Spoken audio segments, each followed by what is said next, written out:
Welcome back, everyone, to Sip and Talk. So glad you're here with us. It's great to be back. And we've got a pretty fascinating topic today. It actually builds really nicely on our last conversation about media literacy. Oh, absolutely. Yeah. Last time we talked all about, sharpening your skills, how to think critically about the stuff you consume every day. Right. Spotting the questionable claims, evaluating sources. Exactly. Well, today we're diving headfirst into something that feels like, well, the polar opposite of all that. We're calling it China's someone says culture. Yeah, it's this phenomenon that has, really profoundly shaped the information environment, both inside China and, how China's viewed outside. So we're going to unpack it. Why does it matter? How does it actually work? And what's the impact on, global understanding? Consider this your shortcut, maybe, to getting informed on something that's, frankly, pretty complex and often kind of surprising. We'll try to connect the dots for you. Okay, let's get into it then. This someone says culture. What exactly are we talking about here? Is it just like gossip on a national scale? Well, it has elements of that, but it's way more systemic. At its core, someone says, is this way of talking that deliberately sort of obscures the source of the information. Blurs it. Yeah, blurs it. It relies heavily on emotions, sometimes exaggeration, and often this slippery mix of bits of truth with total falsehoods. Oh, yeah. It's basically a phrase designed to be influential, to get people nodding along or feeling a certain way, but without anyone having to actually take responsibility for the claim. So it's like when your cousin says, oh, I heard from someone that you won the lottery, and you definitely didn't. It lets them off the hook. Exactly, that mechanism. But now apply that to huge political issues, national identity. In China, it shows up in phrases like, someone says most Taiwanese actually want to rejoin China, or the internet is buzzing that America is on the verge of collapse, or one we've seen a lot. Experts have long stated the COVID-19 virus originated from the U.S. military. Okay, but who are these someones and experts, and which part of the internet is buzzing? It's super vague. That's the point. It's intentionally vague. That's the feature, not a bug. And it's not just whispers in a coffee shop. No, that's what gets me. These aren't just, rumors flying around. You see these phrases pop up in, surprisingly official places or from really influential people. That's exactly right. That's where it becomes a real phenomenon. You'll hear these sentiments on political talk shows, in state media commentaries sometimes. That's social media too, I bet. Oh, definitely. All across platforms like Douyin and Rishao Hongshu. And they get amplified like crazy by influencers, key opinion leaders, people with massive reach. So the sheer volume just makes it feel real. Yeah, the volume creates this intense echo chamber. These unverified claims just get repeated so often from so many angles that they start to gain this huge cultural weight. They feel true just because they're everywhere. Wow. Okay, this sounds like the absolute opposite of the media literacy we were championing last time. It's like its evil twin. It really is. Think about it. Media literacy is all about fact-checking, right? Critical thinking, independent judgment, taking responsibility for what you share. Someone says culture does the complete opposite. It encourages you to just accept emotional appeals, go with stereotypes, follow the crowd. And avoid any accountability. Exactly. Zero accountability for spreading misinformation. It's like this giant game of telephone where the message gets totally warped and nobody owns the outcome. So what's driving this? Why does this culture thrive so much? It can't just be happening by accident? No, it's definitely not accidental. There are some powerful psychological things going on and systemic factors too. One huge one is just responsibility avoidance. Ultimate disclaimer. Right. Starting with someone says is like a built-in get-out-of-jail-free card. If it turns out to be false, you just shrug, hey, just repeating what I heard. Don't shoot the messenger. Exactly. It's a really convenient shield. Makes accountability just vanish. That's a powerful incentive right there. It is. Then there's emotional projection. The content in these someone says claims, it's often loaded with really strong emotional biases. Like what? Like narratives that fuel fear of the U.S. or belittle Taiwan or really inflate China's image. Spreading these messages isn't just sharing info. It's a way for people to vent, Vent their own feelings. Confirm their group identity. Both. It can be cathartic. It reinforces their patriotism, their sense of belonging. It makes the message really sticky. So it's less about facts, more about feelings and who we are. How does the system even manage that shift? Focusing feelings over facts. And what does that do long term? Well, when emotions rule, it makes people way less open to facts that contradict their feelings. It hardens their beliefs, which leads to the next point. reliance on authority and groupthink. Okay. In a society that historically emphasizes, collectivism and respecting authority, thinking independently might be less common or even discouraged. So if everyone says it, it feels validated. It creates this social pressure that someone says narrative, even if baseless, starts to feel like the accepted truth just because it's repeated so often by the group. Questioning it gets really hard. So enough repetition just makes it true through social proof. How does that work psychologically, even without facts? Well, humans are kind of wired to trust what our peers or leaders believe. If lots of people say something and it aligns with our biases or feelings, our brain takes the easy route. Less critical analysis. Makes sense. And this gets amplified by the controlled information environment. State media dominates, dissenting voices get suppressed. So this unofficial grapevine stuff, someone says, paradoxically fills the void. Wait, so the control actually creates space for rumors? Ironically, yes. Because people can't get diverse, verified info easily, they turn to the rumors, someone says, thinking that's the hidden truth, the real story the authorities don't want you to hear. Huh. It's like trying to block out light makes people focus on the shadows and think they're real. That's a great way to put it.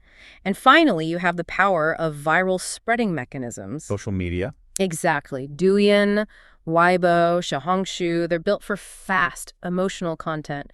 Misleading stuff gets packaged to go viral with catchy music, dramatic edits. And bam, millions of views. Right. And suddenly it feels like a national consensus. It becomes incredibly hard to challenge just because it's everywhere online. Okay, so what are the real-world consequences? This can't just be online chatter. It must have real impact. Oh, it's far from harmless. The risks are huge. First, you get this kind of collective cognitive delusion, meaning large chunks of the population genuinely believe things totally detached from reality, like America is collapsing any day now, or the whole world secretly supports China, or Taiwanese people are just waiting to be reunified. Wow. These beliefs become ingrained truths for millions, shaping how they see the world.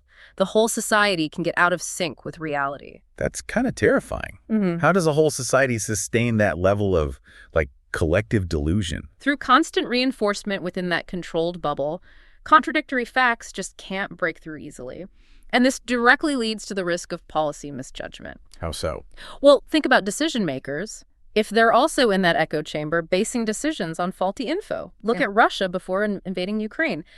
There were these misperceptions, right, that Ukrainians would welcome them. Which was wildly wrong. Totally wrong. And it led to disastrous policy choices. If your info base is someone says or wishful thinking, your policies will likely follow suit. Big strategic errors can happen. So it's not just the public, but potentially leaders believing the hype too. The delusion creeps upward. Exactly. And in this atmosphere, rational, fact-based voices, they get marginalized, or worse, actively suppressed. That's the suppression of truth. Yeah. If you try to bring up facts contradicting the popular someone says narrative, you risk being called unpatriotic, maybe even a foreign agent. There are real social costs. It silences people. It really does sound like official urban legends. Yeah. Are there any examples that just highlight the sheer absurdity, but also the danger? Oh, absolutely. Some are almost funny if they weren't so influential, like the idea that someone says there are daily shootings in America and beggars on every street corner, just painting this picture of utter collapse. Right. Or it's rumored Japanese people also long to join the Chinese cultural sphere, as if. And a personal favorite I've heard repeated. I heard Taiwanese tourists are so moved when they visit China, they cry tears of joy, yearning for unification. Okay, yeah, those are pretty out there. They sound like bad movie plots. Beggars on every corner, the musical. Right. But when these get pushed on official channels or by big influencers, they stop being funny. They become tools of cognitive warfare. Yeah, the humor fades fast when you see the strategic intent. It's shaping how millions see the world, often breeding hostility. It's thought management. Exactly. So what can anyone do about this? How do you counter something so ingrained, so systemic, feels like trying to bail out the ocean with a teaspoon? It definitely requires a multi-pronged approach. It's not a quick fix, it's a long game. First, and maybe most vital, is education reform. Like we talked about last time. Yeah, fostering critical thinking from a young age. Teaching kids how to question, how to verify, how to analyze, not just receive info passively, moving beyond rote learning. Building that intellectual resilience. Exactly. Second, information openness. Advocating for access to diverse news sources, international perspectives. When people can see multiple viewpoints, it's harder for one narrative to dominate. But that's tough with things like the Great Firewall, isn't it? A huge hurdle, yes, requires persistence. Third, platform responsibility. Social media platforms, both inside and outside China, need to be more accountable. Labeling unverified info, providing context, maybe tweaking algorithms that push emotional, misleading stuff just for clicks. They need to be part of the solution, not just the pipes. Right. And finally, citizen action. Encouraging influencers, public figures to cite sources responsibly. And individuals learning to pause, question, maybe even gently push back on unverified claims in their own circles, understanding the risks. So it's really about rebuilding the whole information ecosystem, the education system, not just playing whack-a-mole with fake news stories. Exactly. If the underlying system encourages this, you'll be playing whack-a-mole forever. It's about fixing the foundation. Okay, so building on that someone says culture, which thrives on these vague claims, let's talk about where a lot of this stuff actually comes from. Let's talk about Chinese content farms. Content farms. Okay, sounds industrial, like they're just churning out articles. Rows of keyboards, growing content. You're not far off with the mass production idea. A content farm is basically this large-scale operation that pumps out huge amounts of low-cost online content. Like an assembly line for posts and videos. Pretty much. And the main goal is usually traffic, clicks, engagement, not necessarily accuracy or logic. They use exaggeration, misleading info, often just partial truths to get shares. So it's like the digital version of fast food for information. Quick, cheap, maybe not that good for you if it's all you consume. That's a perfect analogy. But here's the key difference from maybe, typical clickbait farms elsewhere. In China, these aren't just about ads. They're often deeply tied into tools for, opinion manipulation. Cognitive warfare, some call it. Wow. So they're designed to strategically shape how people think. Very often, yes. Deliberately and pervasively.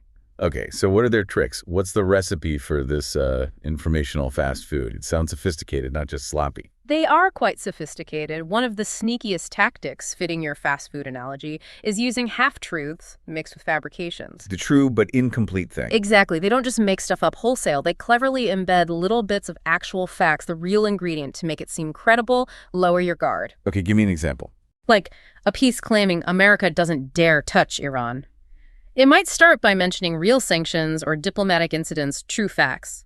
But then it concludes, because the U.S. is afraid to lose a fight, which is the fabricated, misleading part. I see. Or defending Russia's invasion. Right. They might mention NATO expansion, a real historical point, but conveniently leave out Ukraine's sovereignty or the fact that Russia invaded unprovoked. So they give you a little truth to swallow, then sneak in the lie. Yeah. Very crafty. Makes it harder to reject outright, right? Another big feature is emotion-driven nationalism. Lots of charged language. Tons of it. Highly charged, jingoistic stuff. Finally, it's our turn. America is terrified. The whole world supports China. It taps right into nationalist feelings. Turns complex global issues into this simple us versus them, good versus evil narrative. Fuels pride, anger, grievance. Like a nonstop online pep rally designed to keep people riled up against outsiders. Pretty much. And here's a really key tactic. They're often synchronized with official narratives, but not officially issued. What does that mean? It means instead of state media directly publishing maybe a really controversial or easily debunked claim, they use influencers, anonymous accounts, social media platforms to spread narratives that perfectly align with the official stance. So it looks organic, like grassroots support. Exactly. It creates this illusion of independent voices agreeing, while the state effectively controls the message from a distance, gives them plausible deniability. Clever. Like a whisper campaign, but with millions of digital voices all saying the same thing, none directly traceable to the government. Yes, precisely. Then there's the strategy of preset conclusions, twisted context. Meaning they decide the conclusion first. Yeah. Events get completely reframed or details selectively ignored to fit a predetermined outcome. A U.S. strike on an Iranian militia isn't deterrence. It's spun as proof America fears Iran. Or Taiwan rejecting unification. It's blamed only on brainwashing by the DPP, ignoring genuine choice or fear of the mainland system. The Ukraine war becomes Russia being forced by NATO. The narrative dictates the facts, not the other way around. It's like having the answer key and just twisting the evidence to match. That's it. And finally, these are huge operations. Multi-account, multi-language, cross-platform. Not just one blogger. Oh no, highly organized. Often using AI to generate content. Hundreds, maybe thousands of accounts spreading messages. And they translate this stuff into other languages. Yeah. English, traditional Chinese for Taiwan, Thai, Arabic. extending their influence internationally, tailoring narratives for different audiences. It's a global effort. Wow. Can you give us some really concrete examples of the claims they push so we can see the gap between the narrative and reality? Sure. Take the Iran versus U.S. thing again. The content farm narrative. America doesn't dare touch Iran, fears their missiles. Implies U.S. weakness. But the reality? The U.S. military has repeatedly hit Iranian-backed forces. Their fleet is constantly in the Persian Gulf. The narrative is just detached from actual military actions. Narrative over reality. Got it. What about Taiwan? The content farm classic. 90% of Taiwanese want to return to the motherland, just misled by media. Creates this illusion of overwhelming support for unification. And the actual polls? Consistently show the opposite. 80–90% prefer the status quo or oppose unification. The narrative is almost a complete inversion of reality. A huge gap. That's staggering. It is. Or Russia's invasion of Ukraine. The harm narrative. Russia, acting in self-defense. NATO forced their hand, tries to legitimize the invasion, shift blame. The reality is clear. Russia invaded a sovereign nation unprovoked. Clear violation of international law. No self-defense claim holds up when you're the aggressor, but the farms frame it that way. And how do they portray the U.S. internally? Often as collapsing. America rife with crime, on the verge of disintegration. They exaggerate problems, paint a picture of total failure, implying a superior alternative. Even though the U.S., despite challenges, is still a major global power. Exactly. The narrative ignores strengths, focuses only on negatives blown way out of proportion. Okay, why are these narratives so darn effective? How do they get so many people to buy in? Especially when the facts are often easily available outside that bubble. It's that potent combination again. First, feeding nationalism and compensating for insecurity. Tapping into pride and past grievances. Exactly. Stories of China rising, the West declining. They offer this deep psychological comfort, a sense of validation, making them super appealing. Like a soothing balm makes the message go down easy. Right. Then the true but incomplete misdirection, that's so key, packaging factual tidbits with false conclusions. Makes it harder to dismiss as totally fake. Way harder. It sounds plausible. It hooks you with a grain of truth, making you less likely to scrutinize the rest. You have to actively dig for the missing context or the lie, which most people don't. So they hook you with a little truth, then reel you in with the false narrative. Precisely. And then, of course, social media amplification. The algorithms love emotional stuff. They eat it up. Anger, triumph, fear, misleading info crafted to trigger these emotions spreads like wildfire. Outrage equals engagement equals visibility. It's a vicious cycle. And if you don't have outside sources, you're stuck, which is the final critical piece. Information censorship. No easy access to Google, YouTube, BBC, Reuters. Impossible to cross-verify. Pretty much. Yeah. You're trapped in the bubble where these content farm narratives aligned with official messaging become the default truth. Censorship creates the vacuum that misinformation fills. Okay, the fallout. What does this information pollution actually do to a society beyond just misleading individuals? The impact is huge, really corrosive. First, the collapse of public discourse. How so? When narratives are so warped and emotional, genuine, nuanced discussion just becomes impossible. People are arguing from totally different realities, can't find common ground. Like speaking different languages even with the same words. Meaning gets lost. Good way to put it. This leads straight to an increased risk of policy errors. Because decision makers might believe the fake narratives. Exactly. If you think your adversary is collapsing or a population secretly wants your rule, you make very different, potentially catastrophic strategic moves. Bad info leads to bad decisions. Not just shaping opinion, but potentially driving dangerous geopolitical actions. Absolutely. And for individuals, there's self-brainwashing and cognitive dissonance. People internalize these false realities so deeply. So when they see real facts, they get really uncomfortable. They might dismiss the facts, twist them, attack the messenger, anything but admit they were misled. Creates this deep disconnect from reality. That sounds incredibly unhealthy, individually and collectively. It is. On a societal level, it's damaging. Plus, it leads to a damaged international image. Makes sense. Who trusts a source constantly pushing false narratives? Right. It undermines credibility, makes diplomacy harder. Other nations become wary. Trust breaks down. You don't want to deal with someone operating in a different reality. Exactly. And finally, it causes a deepened division with democracies. The misinformation fuels misunderstanding. Hostility towards countries with different values creates this us versus them mentality, raising global tensions. Okay, so how do we spot these farms? fight back. It sounds like you need a sharp eye to see through this poisoned soup. You do. The best defense is good critical thinking. First, check for sources. Always. No source, vague source. For red flag, immediately ask, who said this? How do they know? If it's just someone says or internet buzzing, be super skeptical. If they can't back it up, probably ignore it. Pretty much. Second, watch the language. Is it overly emotional, hyperbolic? Like shocked, terrified, finally got revenge. Yes. Words designed to make you feel intensely rather than think clearly, that's classic manipulation. Be cautious. If it reads like clickbait or makes you instantly angry or thrilled, pause. Strong indicator. Third, compare across perspectives. Don't just read stuff that confirms your biases. Look at different news outlets, international ones. Definitely. BBC, Reuters, NHK, independent sources. Get multiple angles on the same event. Actively seek out views that challenge yours. Broaden your information diet, basically. Don't stick to your echo chamber. Key for a real understanding. And finally, the foundation. Boost media literacy education. Everywhere. Teach people how to evaluate info from a young age. Exactly. Give them the tools to tell fact from fiction, understand motivations. It's fundamental. Ultimately, these Chinese content farms, they aren't an accident. They're this deliberate mix of information control, cognitive warfare, nationalism. They don't just change how people see the outside world, they warp their self-perception too. Combating it needs more than tech fixes. It needs education, information freedom, platform accountability, global cooperation. It's a battle for understanding. Which leads us right into this really interesting, almost poignant consequence. The genuine shock many Chinese people feel when they find out most Taiwanese don't want to unify with China. It's like their whole understanding of that relationship just shatters. It is a profound disconnect, yeah. It stems from these narratives that are just so deeply ingrained over decades.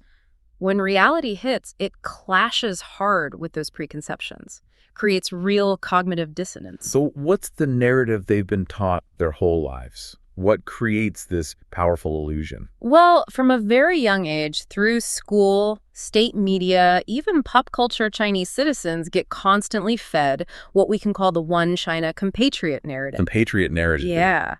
It's pervasive, very emotionally charged. They're taught Taiwanese people are fundamentally Chinese, part of the same big family, just temporarily misled by outside forces or certain politicians. Like a lost sibling who just needs guiding home? Sort of, yeah. Taiwan is always portrayed as this inseparable part of the motherland destined to return home. It's presented as historically inevitable, almost natural. And the key part is they believe Taiwanese actually want this deep down. Crucially, yes. There's a strong conviction that deep down, Taiwanese do desire reunification.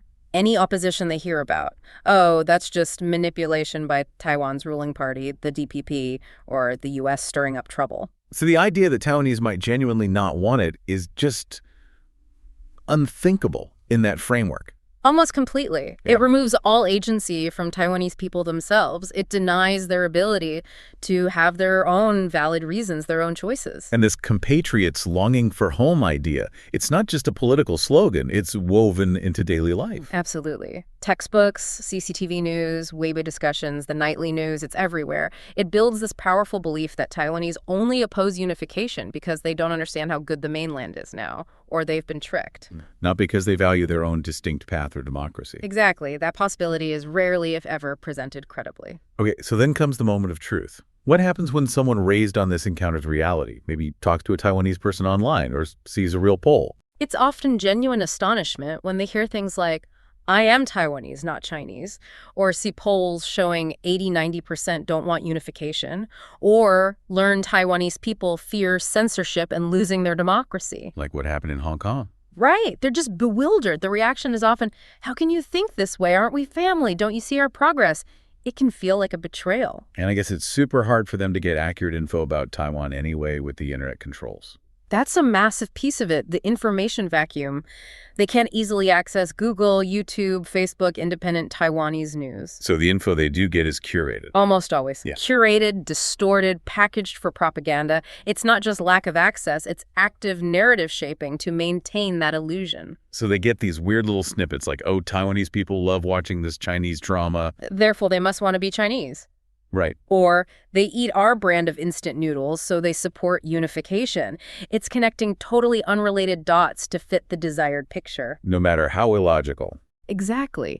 This misinformation bubble creates this completely unrealistic view. So when reality pierces through, even briefly, the psychological impact is huge. It shakes a core belief. And then there's the nationalism angle too, right? We're so great now, why wouldn't you want to join us? A kind of wounded pride. Absolutely. Chinese media constantly pushes, the motherland has risen. Who wouldn't want to come back? They highlight economic growth, infrastructure. Our high-speed rail is amazing. Why isn't Taiwan back yet? Right. Taiwan's just a small island. Why wouldn't they want to jump on our express train? Yeah. It's this proud, self-centered narrative, assuming economics is the only thing that matters. It's very one-sided. Like, we're fantastic. How could you possibly not want this? Almost narcissistic. It is. And what they struggle to grasp is that Taiwanese people prioritize different things. Freedom, democracy, open society, their distinct way of life. Intangible values. Exactly. Things often more important to them than just GDP figures. So when faced with rejection, they're baffled. You must be brainwashed. We're so strong and you don't want us. They can't compute rejection based on values they don't share or aren't allowed to prioritize. And the shared language must complicate it. We speak the same language, watch some of the same shows, use the same characters. So we must be the same people wanting the same thing. Yes, a very strong assumption that shared language and culture equals political identity and a natural desire for unity. But that ignores Taiwan's whole separate history. Completely. Japanese colonial rule, the White Terror period, their own unique democratic movement, a vibrant civic culture very different from the mainland system. The shared language ends up highlighting the differences in values and politics. So when they realize that despite the shared language, the perspectives are worlds apart, it's like, wait, I thought we were brothers, but you're saying we're not family in the way I understood. That must be really jarring. That's the core of the shock. The shared heritage they thought unites them actually underscores the deep political and ideological gap. What do you think is the most jarring part for them? The bit that really shatters the illusion? Maybe the most shocking thing isn't just that Taiwanese don't want unification. That's a big blow already. It's that Taiwanese people often actually fear China. Fear. Yeah. They don't see China as a benevolent motherland. They see it as a threat, an aggressor, a censor. They look at China's system, its lack of freedoms, its values, with distance, maybe disdain, definitely alarm. They see Hong Kong as a warning. Wow. That must be a massive hit to their self-image, their national pride. Finding out someone you thought admired you actually sees you as a danger. It is. Because in their narrative, Taiwan should be grateful, yearning to return, eager for the Chinese dream. Instead, they find Taiwan worried about becoming another Xinjiang or Hong Kong, losing its freedom, its identity. It directly contradicts the image of China as this attractive, desirable force. Forces a really uncomfortable reckoning. It sounds like maybe a three-stage reaction process, almost like grieving the loss of this illusion. You really can see stages sometimes. We could playfully call them. Denial. That initial reaction. No, Taiwanese can't possibly not want to return. You are Chinese. Just rejecting the conflicting information outright. Can't compute. Stage 2, anger. When denial isn't working, it shifts. You've been brainwashed, the DPP, the U.S. This isn't what you really want. Blaming external forces instead of questioning their own beliefs. Lashing out. Stage 3, sadness or sarcasm. If they can't change the reality, maybe a cynical retreat.